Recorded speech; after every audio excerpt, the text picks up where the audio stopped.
Hi, I'm Ntsiki Mitchell, the Center Director and Early Years Educator.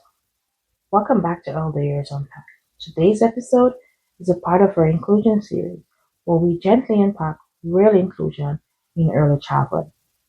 So educators, families, and inclusion partners can lead with clarity, safety, and belonging. Because inclusion is one of the most used words in childcare and one of the most misunderstood, so today we are starting with the foundation. What inclusion really means. In early learning, we often hear, we're an inclusive center, we support inclusion, we believe in inclusion. Parents hear it, educators say it, policies reference it. But often people are using the same word to mean very different things.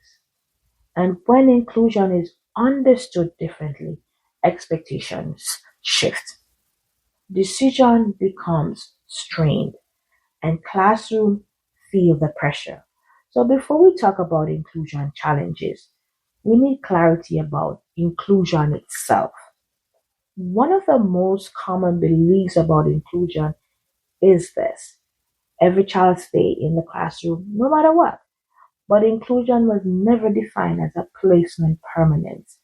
Inclusion means a child can participate, a child can belong, and a child is supported safely. If a child is physically present but unable to participate safely, or constantly removed, or unable to engage, that is presence, not inclusion. Another misunderstanding is that inclusion means treating every child the same. But children develop differently, regulate differently, communicate differently. So inclusion actually means different support for different children so they can all participate. Same classroom, different supports, equal belonging. Inclusion is sometimes framed as if a child leaves, inclusion fails.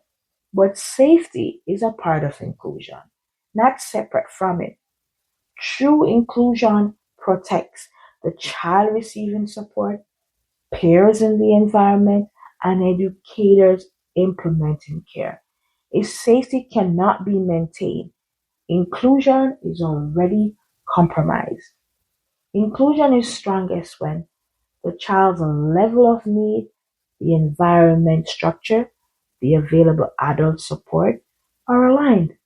When they are not aligned, strain appears and inclusion begins to feel unsustainable. So inclusion is not simply accepting children, it is ensuring that the environment can realistically support them. So if we bring this together, inclusion means every child has the right to belong and participate in an environment that can safely meet their needs, not permanence, alignment, not sameness, support, not placement, belonging. If you take one thing from today, let it be this. Inclusion is not keeping every child in the same place. It is ensuring every child can belong and participate safely in an environment that can meet their needs. And when we understand inclusion clearly, we make better decisions for children, families, and educators. I'll see you in the next inclusion series of Early Years Unpacked.